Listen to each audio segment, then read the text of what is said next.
हरे कृष्ण। ओम अज्ञानतिमिरान्धस्य ज्ञानाञ्जनशलाकाय चक्षुरुन्मीलितं येन तस्मै श्रीगुरवे नमः। वाञ्छाकल्पतरुभ्यश्च कृपा सिन्धुभ्येव च पतितानां पावनेभ्यो वैष्णवेभ्यो नमो नमः। जय श्री कृष्ण चैतन्य प्रभु नित्यानंद श्री अद्वैत गदाधर शिवासादि गौर भक्तवृंद। हरे कृष्ण कृष्ण कृष्ण हरे हरे, हरे राम राम राम हरे हरे।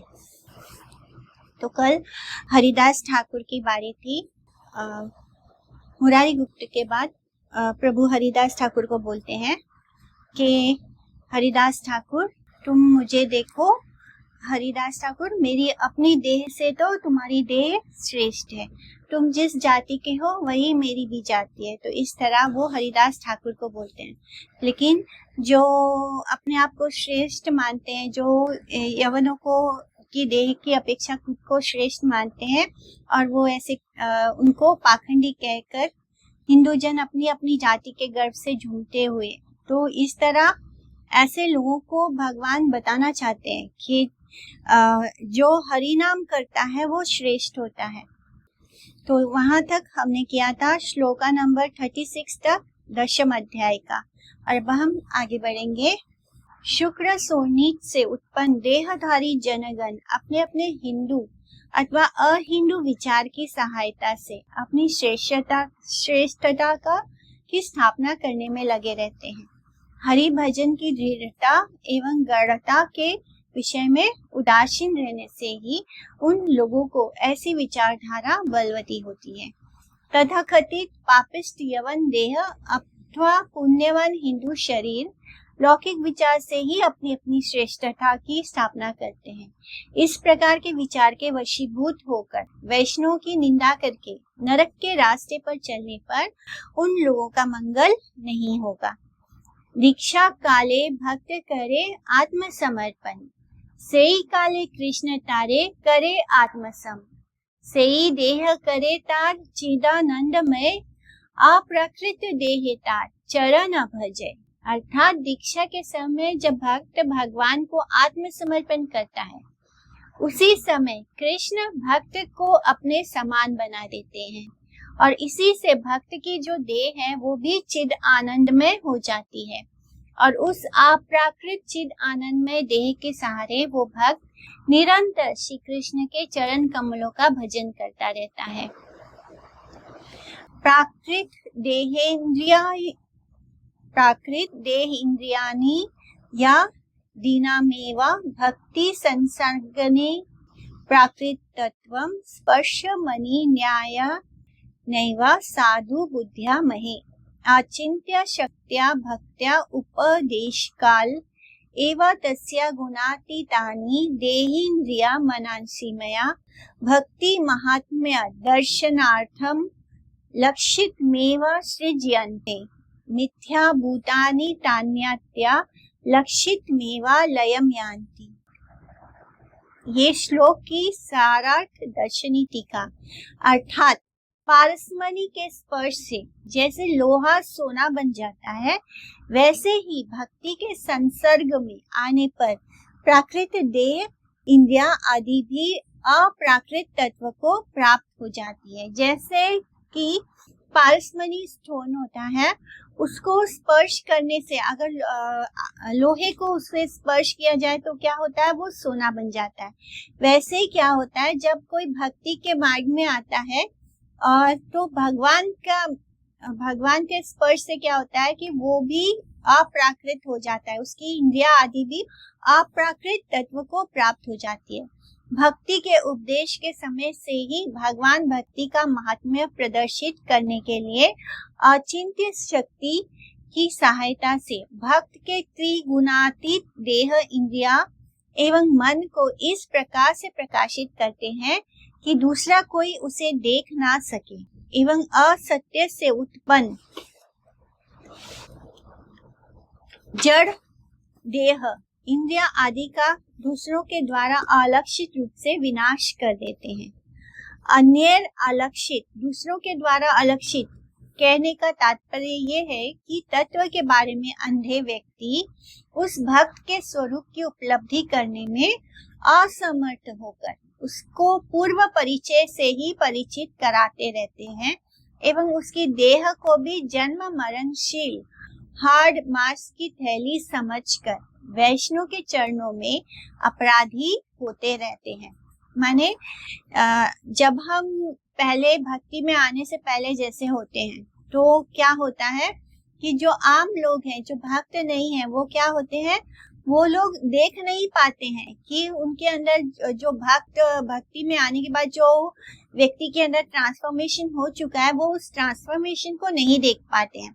इसलिए उनको कहा गया है कि अन्यर अलक्षित, यानी उनको दिखाई नहीं देता कि ये व्यक्ति अब वो वाला नहीं है जैसे पहले था। तो लेकिन वो क्या करते हैं, वो उनको पूर्व परिचय से ही परिचित समझते हैं और इसलिए वो उनकी देह को भी अपने देह जैसा ही मानते हैं, जन्म मरणशील, और उनको भी वैसा ही हार्ड मास की थैली समझकर, यानी जैसे हम बोलते हैं ना कि हमारा ये देह क्या है, लेदर बैग जैसा है, यानी हम हार्ड मास का थैला मात्र है।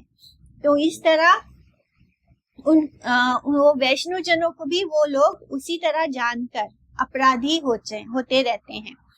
दृष्टे स्वभाव जनितेर वपुश्च दोषे न प्राकृत्वमिहा भक्त जनस्य पश्येत् गंगाम भसाम न खलु बुध फेन पंकेर ब्रह्म द्रवत्यम पगच्छि निर्धर्मे भक्ता नाम सच्चिद आनंद रूपेष्वंगे इंद्रियात्मसु घटते स्वानुरूपेषु वैकुंठे अन्यत्र चास्वता। बृहद भागवत अमृत। अर्थात भक्त जो होता है, भक्त वैकुंठ के निवासी हो अथवा अन्य किसी भी स्थान के ही निवासी क्यों ना हो, उनके सेवा के उपयोगी सच्चिद आनंद में देह स्वतः ही प्रकाशित होते हैं।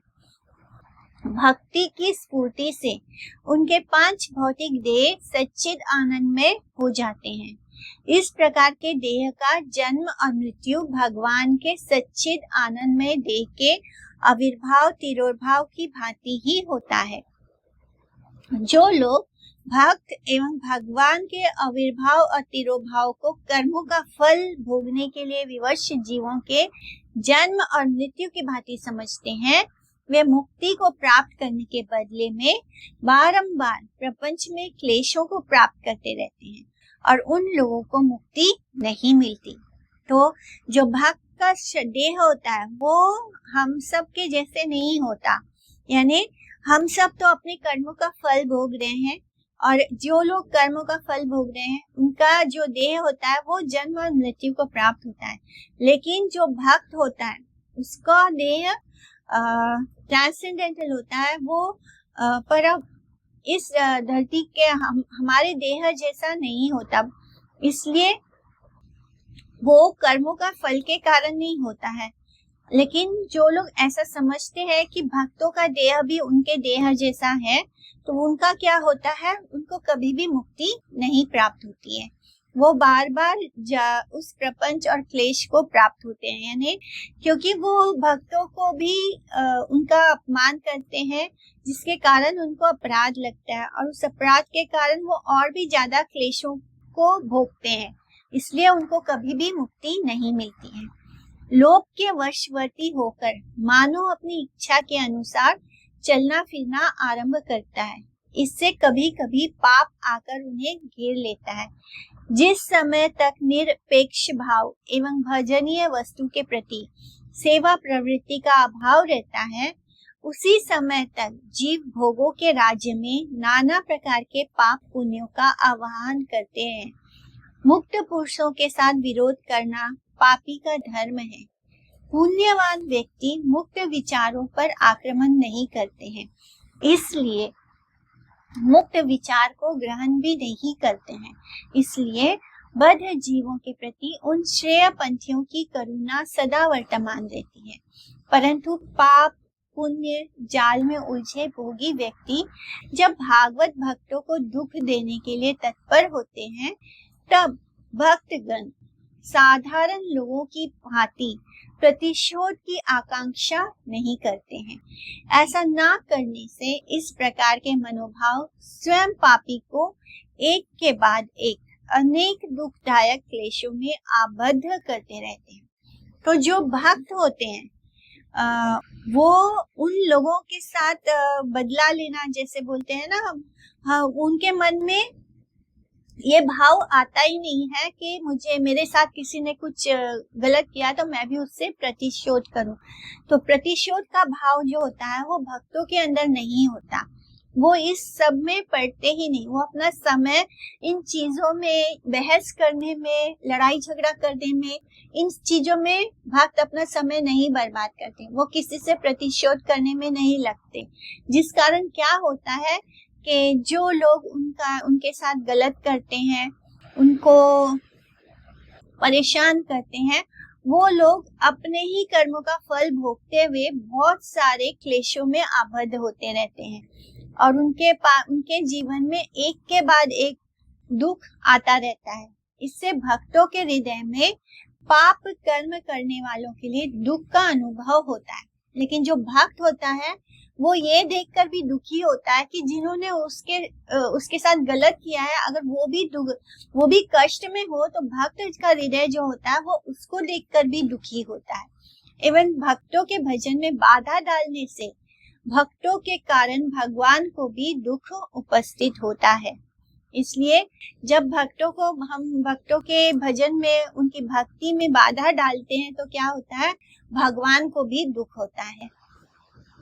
प्रभु की हरिदास के प्रति प्रीति के ज्ञापन के लिए यवन द्वारा हरिदास के प्रति अत्याचार, उसकी रक्षा करने के लिए चक्र को हाथ में लेकर वैकुंठ से महाप्रभु का आगमन, भक्त की शुभकामना के फलस्वरूप भक्तों की हिंसा करने वालों का उद्धार एवं प्रभु के द्वारा अपने ही अंगों पर भक्त के ऊपर किए गए आघात को ग्रहण आदि का अपने मुख से वर्णन। शुना शुना हरिदास तोमारे यखने, नगरे नगरे मणि बेड़ाए यवने, देखिया तोमार दुख चक्र धरी करे, नामिलु वैकुंठ हैते सभा काटीवारे, प्राणांत करिया तोमा मारे ये सकल, तुमी मने चिंतता सबारा कुशल, आपने मारन खाओ ताहा नहीं देख, तखा नाओ ता साबारे भाल मने देख, तुमी भाल चिंते ले नाकारो मुई बल, मोर चक्र तोमा लागी हईला विफल, काती तेना पारो तोर संकल्प लागिया, तोर पृष्ठे पड़ो तोर मार न देखिया। सुनो हरिदास सुनो, यवन लोग जब तुम्हें नगर नगर में ले जाकर मारने लगे, तब तुम्हारा दुख देखकर उन सबका संहार करने के लिए मैं हाथ में चक्र लेकर वैकुंठ से उतरा था। परंतु जब मैंने आकर देखा कि जो लोग तुम्हें जान से मार डालने के लिए तत्पर थे, तुम मन ही मन उन सबकी भी कुशल की कामना कर रहे थे। यानी भक्त जो होते हैं वो पीड़ा देखकर और भी ज्यादा दुखी होते हैं। तुम जो मार खा रहे थे उस पर तुम्हारी नजर ही नहीं थी। उस समय भी तुम मन ही मन उन लोगों के कल्याण की कामना कर रहे थे। तुम्हारे उस शुभ चिंतन के कारण मैं अपनी शक्ति का प्रयोग नहीं कर पाया, क्योंकि भगवान अपना चक्र लेकर वैकुंठ से आ ही गए थे और वो चक्र वो चलाकर उन सब यवनों को मार देना चाहते थे। पर यहाँ पहुंचते उन्होंने क्या देखा कि मन ही मन हरिदास ठाकुर को अपनी पीड़ा की कोई चिंता नहीं। उनको कोड़े बरस रहे थे उनके देह पर उनको उस पीड़ा पर उनका ध्यान ही नहीं था। वो कहाँ ध्यान था कि इन सब लोग जो उनको तकलीफ पहुंचा रहे हैं उनका भला होना चाहिए, तो उनका कुशल चाह रहे थे। उनके कुशल की कामना के कारण क्या होता है, महाप्रभु उस चक्र को नहीं चला पाते हैं। इस तरह मेरा चक्र तुम्हारे कारण व्यर्थ हो गया, क्योंकि तुम उन लोगों का कल्याण की कामना कर रहे थे। तुम्हारे संकल्प के कारण मैं उन लोगों को काट नहीं सका। वे तुमको मार रहे थे, ये देखकर मैं तुम्हारी पीठ से लग गया। यानी वो उनके पीठ पर कोड़े बरसा रहे थे। तो क्या होता है, महाप्रभु उनको लिपट गए हरिदास ठाकुर के पीठ पर, और जब वो कोड़े बरस रहे थे तो वो कोड़े किसको लग रहे थे? महाप्रभु को लग रहे थे। भगवान की इच्छा के अनुसार प्रपंच में विभिन्न प्रकार के नियमों का प्रवर्तन हुआ है। कर्म फलवादी वही उन्हीं भागवत विधानों की आलोचना करते हैं। कर्म फल भोगने को विवश लोगों का औपाधिक सुख दुख अथवा तिरस्कार पुरस्कार साधारण विधि के अनुसार ही निर्धारित होता है, परंतु जो भागवत भक्त विद्वेषी लोगों के अपराधों का परिणाम इतना अधिक हो जाता है कि वह इन साधारण विधि विधानों के अतीत होने पर भगवान को स्वयं उस पर विचार करना पड़ता है। इस विषय में श्रीमद् भागवत के 9वें स्कंद में उल्लिखित अम्बरीश महाराज का उपाख्यान मनन करने योग्य है। तो नॉर्मली क्या होता है, जो हम लोग कर्म करते हैं उसका फल हम सब लोग भोगते हैं, तो वो एक नॉर्मल विधान है, विधि विधान है, वो उसके अकॉर्डिंग होता है। लेकिन इन सब के साथ अगर कोई भगवान के भक्तों का के साथ अन्याय करता है, उनको पीड़ा पहुंचाता है, उनकी निंदा करता है, माने जब ऐसा होता है कि भगवान के भक्त के साथ कुछ गलत होता है, तब भगवान को उसको सजा देने के लिए खुद सोचना पड़ता है, यानी वो वहां पर इंटरफियर करते हैं। कर्म फल जो भी बन रहा है सो तो बन ही रहा है, लेकिन अगर कोई भक्त के साथ गलत कर रहा है तो फिर भगवान उसको नहीं छोड़ते हैं। इस जगत से सबसे अधिक क्लेश के प्रभाव से मानव की मृत्यु होती है। हिंसक लोग पाप प्रवृत्ति के चरम सीमा पर पहुंचकर भागवत भक्तों को घोर क्लेश प्रदान करके अपने इंद्रिय वांछित सुखों को भोगा करते हैं, परंतु ठाकुर हरिदास उस प्रकार के इंद्रिय सुखों से विरत रहकर सदा भगवान को सुख देने के लिए यत्नशील रहते थे। इस कारण अपने दुखों की ओर उनका ध्यान कभी गया ही नहीं। इतना ही नहीं, जो कष्ट दे रहे थे उन लोगों के दुष्ट स्वभाव को दूर करने की चिंता से वे उन लोगों के लिए मंगल प्रार्थना कर रहे थे। भागवत भक्त की सहनशीलता इतनी अधिक होती है कि यदि कोई उनका अमंगल में चाहे तब भी प्रतिशोध लेना तो दूर, उस पापी के मंगल की कामनाएं ही वे निरंतर करते रहते हैं। माने भक्त कभी गलती से भी किसी का बुरा नहीं सोचता। इनफैक्ट उसको मारा जा रहा है, लेकिन तब भी वो क्या सोच रहे हैं कि उनका भला कैसे होगा, वो जो कर रहे हैं कर्म उसमें से वो कैसे बाहर निकलेंगे, उनके साथ सब अच्छा कैसे होगा, यानी उनकी सोच कैसे बदलेगी। तो अपना अत्यंत प्रिय कार्य करने वाले लोगों को साधारण मनुष्य जैसी कृपा एवं सहायता प्रदान किया करते हैं। वैसे ही करुणा अपने विद्रोही गण के प्रति भी ठाकुर हरिदास के हृदय में वर्तमान था। यानी जो लोग अच्छे हैं, जो लोग साधारण लोग मनुष्य के प्रति जैसे हरिदास ठाकुर के अंदर कृपा और सहायता प्रदान करने की जो स्वभाव था, वही उन्होंने उनके अंदर उन लोगों के प्रति भी था जो उनके विद्रोही गण थे। तोहारा मारन निज अंगे करी लड़ा, एही तार चिन्हा आछे मीछा नहीं कड़ा। तुम पर जो प्रहार हो रहे थे उन्हें मैंने अपने अंगों पर ले लिया। मैं झूठ नहीं कह रहा हूँ, उसके चिन्ह अभी भी मेरी देह पर वर्तमान है। तो इस तरह महाप्रभु कह रहे हैं हरिदास ठाकुर से कि तुम्हारे ऊपर जितने भी प्रहार हुए वो सब मैंने अपने अंगों पर ले लिया। मैं सच कहता हूँ, देखो अभी भी मेरे पीठ पर वो सारे चिन्ह मौजूद हैं। क्योंकि ठाकुर हरिदास हिंसा करने वाले लोगों के लिए मंगल कामना कर रहे थे, इसलिए भगवान नीच कार्य करने वालों के प्रति क्रोधित होने पर भी ठाकुर के अनुरोध पर उन लोगों को समुचित दंड नहीं दे पाए। इस कारण भक्त की रक्षा करने के लिए भगवान ने स्वयं अपने अंगों पर विद्वेषियों के अस्त्र आघातों को ग्रहण किया। एवा गौन छिल मोर प्रकाश करीते, श्रद्धा आई लूटोर दुख न पारो रहीते। मेरे प्राकट्य का जो भी गौण कारण है वो तो है ही, परंतु मैं इसलिए शीघ्र चलाया क्योंकि तुम्हारा दुख मुझसे सहन नहीं हो पा रहा था। मुख्य रूप से भगवान ने हरिदास ठाकुर के प्रति भी द्वेषियों के आक्रमण का निवारण किया था और गौण रूप से अपनी भक्त वत्सलता की जानकारी देने के लिए उन्होंने श्री गौर सुंदर रूप में प्रकट होकर इस तथ्य को प्रकाशन किया था और वे अपने भक्तों के दुखों को सहन करने की सामर्थ्य नहीं रखते हैं, तो ये उन्होंने प्रकाशित किया।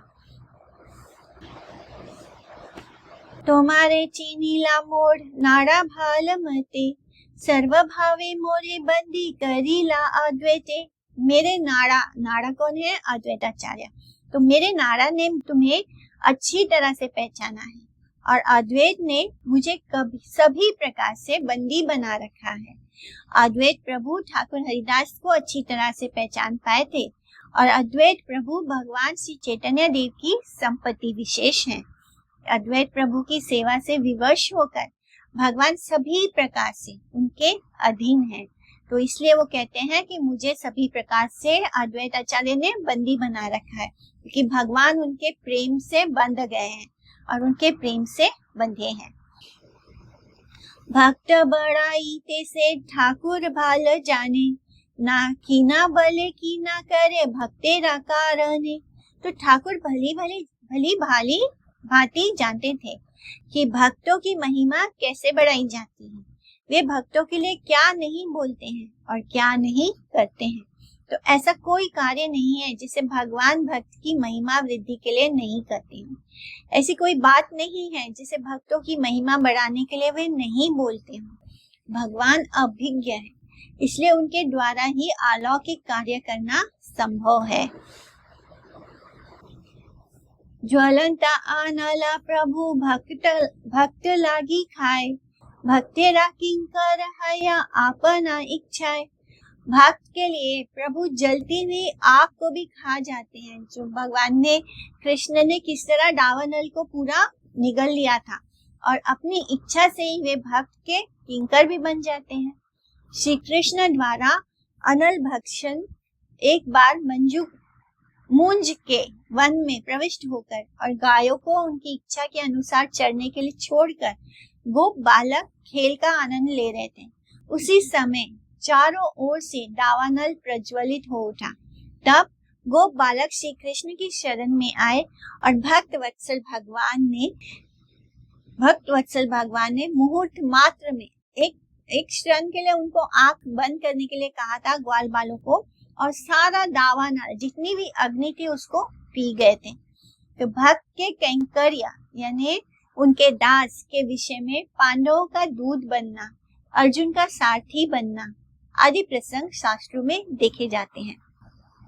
माने भगवान जो सब कुछ कर सकते हैं वो पांडव के दूध बन गए, अर्जुन के सारथी बन गए। तो ये होता है उनका कैंकर्य स्वभाव अपने भक्तों के लिए। भक्त बई कृष्ण आर की छुई न जाने भक्तेरा समान नहीं अनंत भुवन। भक्त के अतिरिक्त कृष्ण और कुछ भी नहीं जानते हैं। अनंत भुवन में भक्त के समान कोई दूसरा नहीं है। हे न कृष्ण भक्त नामे ना पाए संतोष से सब पापी रे लागिला दैव दोष। भक्तेरा महिमा भाई देखा चक्षु भरी की बलीला हरिदास प्रति गौर हरि।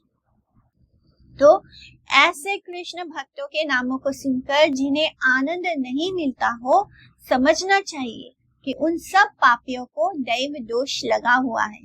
हे भाइयों, आंखें खोलकर भक्त की महिमा के दर्शन करो और सुनो कि भक्त हरिदास के प्रति गौर हरि ने क्या कहा।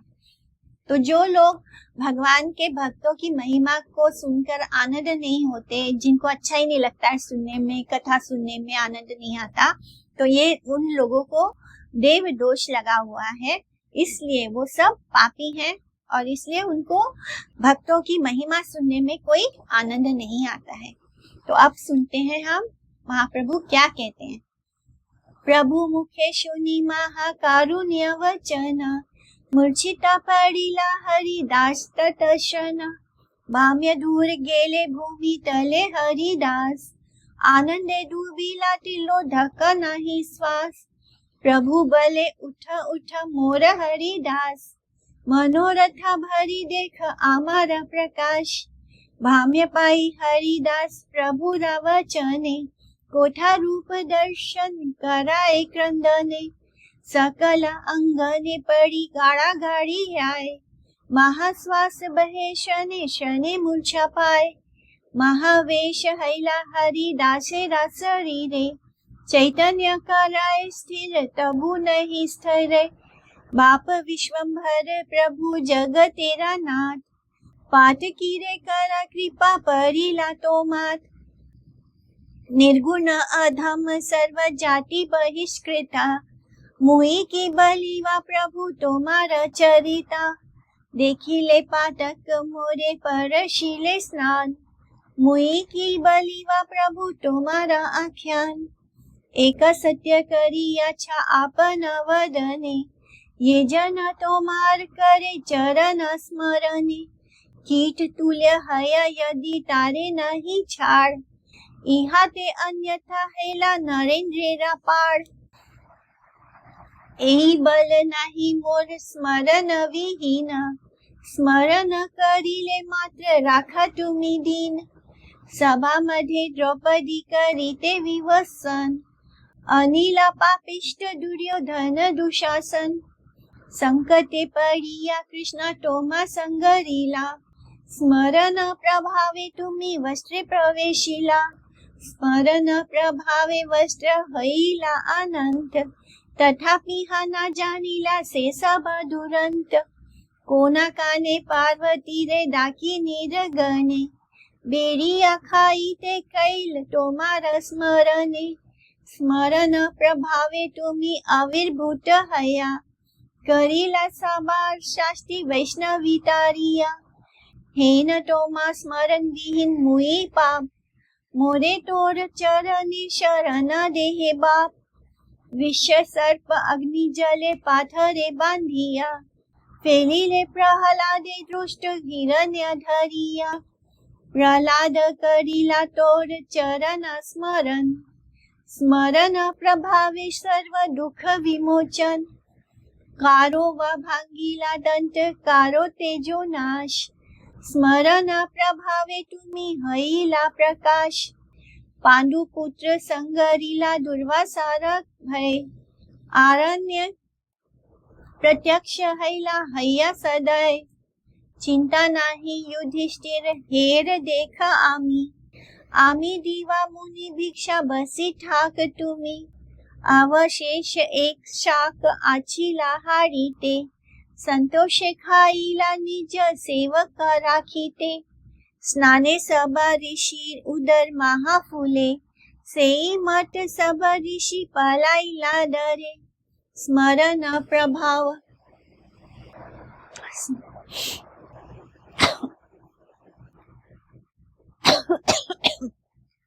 आम्ही दिवा। स्मरण प्रभावे तुम्ही हईला प्रकाश। पांडुपुत्र संगरीला दुर्वासारा भय। आरण्ये प्रत्यक्ष हैला हैया सदय। चिंता नाही युधिष्ठिर हेर देखा आम्ही। आम्ही दिवा मुनी भिक्षा बसी ठाक तुम्ही। अवशेष एक शाख आचिला हाडीते। संतोषे खाईला निज सेवक राखीते। स्नाने सब ऋषिरा उदर महाफुले। सेई मठ सब ऋषी पलाईला डरे। स्मरण प्रभावे पांडुपुत्रेरा मोचन। ए सब कौतुक तोर स्मरण कारण। अखंड स्मरण धर्म इहा सबाकार। तेई चित्र नहे इहा सबारा उद्धार।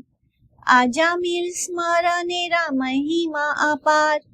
सर्व धर्महीनता बई नाही आर। दूत भय पुत्र स्नेह देखी पदपुत्र मुखा। संगरीला पुत्र नामे नारायण रूपा। सेई संगरने सब खंडीला आपाद। तेई चित्र नहे भक्त स्मरण संपदा। तो कैसे श्रीला हरिदास ठाकुर ने महाप्रभु की महिमा को सुनाया।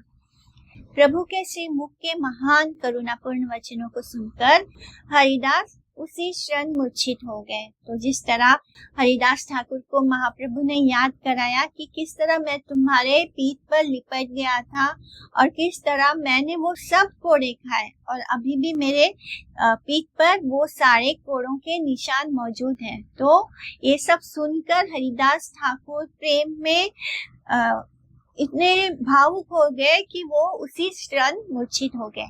उनका जो बाहरी ज्ञान था वो लुप्त हो गया और वे पृथ्वी पर गिर पड़े। वे आनंद के सागर में डूब गए एवं आधे पल के लिए उनकी सांस भी नहीं चलता था।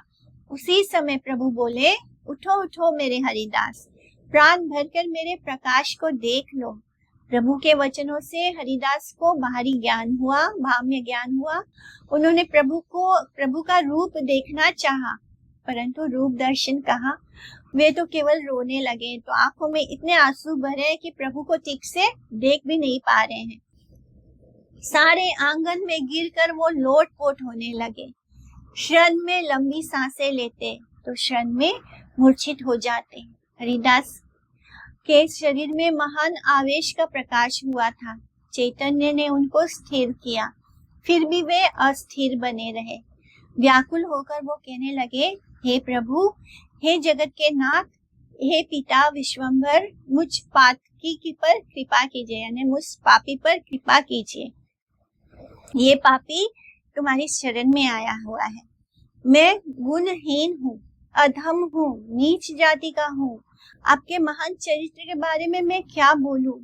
मुझे देखने से ही पाप लगता है। तो जो यवन होते हैं, अगर कोई ब्राह्मण होता था, उस समय की बातें हैं, तो जब ब्राह्मण अगर किसी यवन को देखे तो क्या होता था, वो दोबारा स्नान करने जाते थे। तो मुझे तो देखने से ही पाप लगता है, मेरा स्पर्श करने से स्नान करना पड़ता है। ऐसे में आपका आख्यान कथन के बारे में मैं क्या बोलूं? हे प्रभु, आपने अपने मुख से एक संकल्प किया है कि जो आपके श्री चरण कमलों को स्मरण करता है, वो यदि कीट के समान भी क्यों ना हो, तो भी आप उसको त्यागते नहीं है। जो एक बार कृष्ण के चरणों को पकड़ लेता है, फिर वो चाहे कीट ही क्यों ना हो, तब भी भगवान उसको त्यागते नहीं है। और यदि विपरीत हो, तब राजा को भी आप दंडित करते हैं। जो अगर कोई राजा भी भगवान के भक्तों का अपमान करे या उनके साथ गलत करे, तब वो प्रभु राजा को भी दंडित करते हैं। और अगर कीट उनके शरण में आ जाए, उनके चरणों को पकड़ ले, उनका शरणागत हो जाए, तो वो उसको त्यागते भी नहीं है। या आपके चरणों की स्मरण की शक्ति मुझ में नहीं है, मैं आपका स्मरण नहीं कर पाता हूँ। परंतु कोई दीन व्यक्ति यदि आपका स्मरण करे तो आप उसकी रक्षा अवश्य करते हैं। सभा के बीच में द्रौपदी को विवस्वन करने के लिए पापिष्ट दुर्योधन ने दुशासन को बुलाया। संकट में पड़ी कृष्णा यानी द्रौपदी ने जब आपका स्मरण किया, तब उसी स्मरण के प्रभाव से आप स्वयं वस्त्र में प्रवेश कर गए। स्मरण प्रभाव से द्रौपदी का वस्त्र जो है वो अनंत हो गया। तथापि वे सब दुष्ट कौरव इस बात को नहीं जान पाए, क्योंकि उनको तो कृष्ण नजर नहीं आए।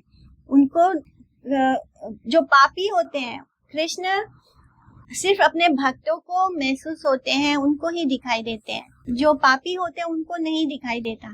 तो इस तरह कौरव इस बात को नहीं जान पाए कि कृष्ण स्वयं ही द्रौपदी का वस्त्र बन गए थे। किसी समय पार्वती को डाकिनियों ने घेर लिया और उन्हें खाना चाहा था। तब पार्वती ने आपका स्मरण किया। उस स्मरण के प्रभाव से आप आविर्भूत हुए और सबको शासित करके वैष्णवी की रक्षा की। वैष्णवी यानी पार्वती। ऐसे महामहिम आपका स्मरण मुझ जैसे पापी नहीं कर पाता है। हे प्रभु, मुझे अपने चरण कमलों में शरण दीजिए। प्रभु, दुष्ट हिरण्यकशिपु ने अपने पुत्र प्रहलाद को विष प्रदान किया था, सर्प से दर्शन करवाया था, मतलब सर्प से कटवाया था, अग्नि में डाल दिया था, पत्थर से बांधकर पानी में फेंक दिया था कि वो डूब कर मर जाए। प्रहलाद ने आपके चरणों का स्मरण किया और स्मरण के प्रभाव से प्रहलाद के सभी दुख दूर हो गए। किसी अत्याचारी के दांत टूटे तो किसी का तेज विनष्ट हुआ। स्मरण के प्रभाव से ही आप प्रकाशित हुए। दुर्वासा से भयभीत होकर पांडु के पुत्रों ने आपका स्मरण किया। आपने दयावान होकर अरण्य वन में उन्हें दर्शन दिए। आपने युधिष्ठिर से कहा कि चिंता मत करो, देखो मैं आ गया हूँ, मैं मुनि को भिक्षा दूंगा, तुम बैठे रहो। हांडी में अवशिष्ट बचा हुआ जो भोजन है एक शाक का पात था, यानी जो हम लोग हरी सब्जी बनाते हैं, तो हरी सब्जी बनाते हैं तो उसका एक पत्ता होता है, वो उस अक्षय पात्र में छूट गया था। धोने के बाद भी वो निकला नहीं था। तो भगवान ने क्या किया, अपने सेवक की रक्षा के लिए आपने इधर उस साग पात को संतोष पूर्वक भोजन किया। तो बस एक छोटा सा तिनका था उस हरी सब्जी का, उस शाक के पत्ते को उन्होंने मुंह में डाला तो उधर स्नान कर रहे मुनियों का पेट बहुत फूल गया। यानी उसी अवस्था में सभी ऋषि जो है वो डर के मारे भाग गए। स्मरण के प्रभाव से पांडु के पुत्रों को संकट से त्राण मिला। ये सब कौतुक आपके स्मरण के कारण हुआ। माने भगवान रक्षा करते हैं तो भगवान का स्मरण करना होता है खाली, तो उसी बात की महिमा को बता रहे हैं। निरंतर अखंड स्मरण ही इन सब भक्तों का धर्म है, इसलिए इन सबका उद्धार हो जाने में कोई आश्चर्य की बात नहीं। अजामिल द्वारा किए गए स्मरण की महिमा अपार है। यद्यपि अजामिल जैसा अधार्मिक दूसरा नहीं है। बहुत पाप किया अजामिल ने, उस वेश्या के चंगुल में फंस गया और उसके बाद उसने अपने पिता के सारी धन संपदा उस वेश्या पर लुटा दी। उसके बाद पैसा कमाने के लिए उस वेश्या को संतुष्ट करने के लिए क्या करता है, चोरी चकारी सब कुछ किया उसने। ब्राह्मण होकर ये सारे कार्य किए, एक वेश्या के चक्कर में फंसकर अपनी वाइफ को भी छोड़ देता है। तो इसलिए कह रहे हैं कि अजामिल जैसा अधार्मिक दूसरा नहीं है। यमदूतों को देखकर अजामिल बहुत घबरा गया और पुत्र स्नेहवश उसने क्या किया, पुत्र की ओर मुख करके देखते हुए पुत्र के नाम के बहाने से उसने नारायण का स्मरण किया। तो उसने अपने पुत्र को बुलाया और नारायण का स्मरण हुआ, और उस स्मरण के प्रभाव से, अनजाने में नारायण का स्मरण होने के प्रभाव से उनकी सभी विपत्तियां दूर हो गई, उनकी सारी परेशानियां दूर हो गई। इसलिए